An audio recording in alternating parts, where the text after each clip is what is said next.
Hello, Glenn Sample here. Welcome back. Today's chapter is Chapter 8, The Discovery of Mac Wallace.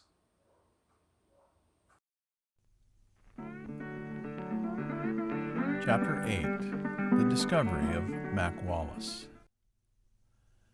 We were anxious to hear from Larry Howard about the information he had on Wallace. A common name, yes, but we knew that R. Wallace must have a dark complexion, weigh 200 pounds, stand 6 feet tall, be capable of speaking Spanish, and be a marksman with a rifle. I was back home in California when Larry called with the information. He said that he had heard about a man named Mac Wallace from Madeleine Brown, a Dallas resident who claims to have been the mistress of Lyndon Johnson. She, in fact, had written a book titled Texas in the Morning, a story about her life as LBJ's second love. Larry suggested that we contact her personally. He told her of our interview with Factor and his naming of Wallace as a mastermind of the Kennedy assassination. Larry gave us her phone number and told us that she would be expecting our call. Madeleine Duncan Brown has proved to be as lovely a lady as she is knowledgeable about the life and times of Lyndon Johnson. Her claim as being the mistress of LBJ is not a new one. For 20 years, the two carried on a relationship that eventually resulted in a son, Stephen, who died in 1990 of lymphatic cancer, the same type of cancer that claimed the life of Lyndon's mother. Their relationship, built upon dozens of covert sexual liaisons over the 2 decades, gave Madeleine a unique understanding of the man. But it is her knowledge of Lyndon Johnson's political career, his business and political dealings, and his enormous thirst for power that is most compelling. Madeleine's story has been reported upon by People, Star, Phil Donahue, PM Magazine, A Current Affair, Sally Jesse Raphael, Geraldo Rivera, Playboy, and Penthouse Forum. She's been interviewed by many writers and investigators of the JFK assassination, including Richard Russell, author of The Man Who Knew Too Much, Jim Marrs, the author of Crossfire, Shelley Ross, Fall from Grace, John Sullivan, The President's Passion, John Davis, Mafia Kingfish, Robert Groden, High Treason, Harry Livingston, High Treason 2, as well as Craig Zerbal, the author of The Texas Connection. She is truly a storehouse of Texas history, as seen from the inside out. After introducing myself and thanking her for agreeing to speak with me, I got right to the point. Madeleine, Larry Howard has probably told you about a witness that has come forward with information about the Kennedy assassination. He told me that you all wanted to talk to me, and I told him I'd be happy to tell you what I know, if it would be helpful. Well, as you know, we've been talking to a Chickasaw Indian named Loy Factor, who claims to have been involved with the Kennedy assassination. Yes, Larry's told me about him. You say he's an Indian, huh? Yeah, a full-blooded Chickasaw Indian. Interesting. Well, Loy kept referring to a certain Wallace during our interview. He claims that this Wallace was the planner as well as one of the assassins in Dallas. Malcolm E. Wallace. I knew him personally. You knew him? I replied.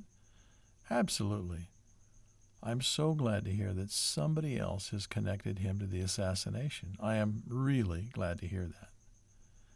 With this Wallace character, Lloyd described a young Hispanic woman who would have been about 19 or 20 years old at the time of the assassination.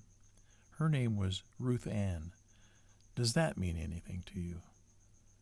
Ruth Ann. That name doesn't register. Maybe it might later on tonight, but I don't recall a Ruth Ann. But you knew this Malcolm Wallace, right?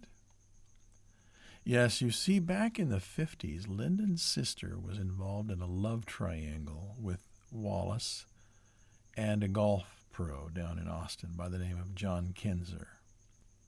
Wallace shot Kinzer in cold blood. He never spent one day in jail. He posted a bond.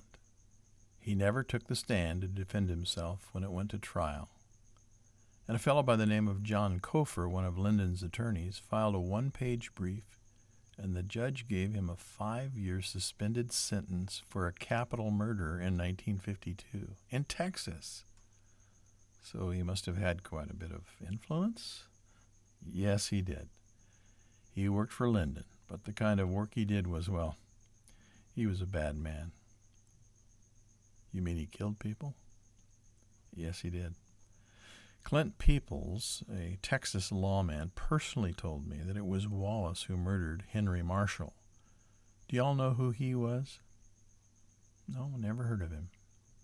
Well, Marshall worked for the U.S. Department of Agriculture. He was involved with the investigation of the land deals that Billy Saul Estes was making. Lyndon was a part of it. Well, I've heard of Billy Saul, I said.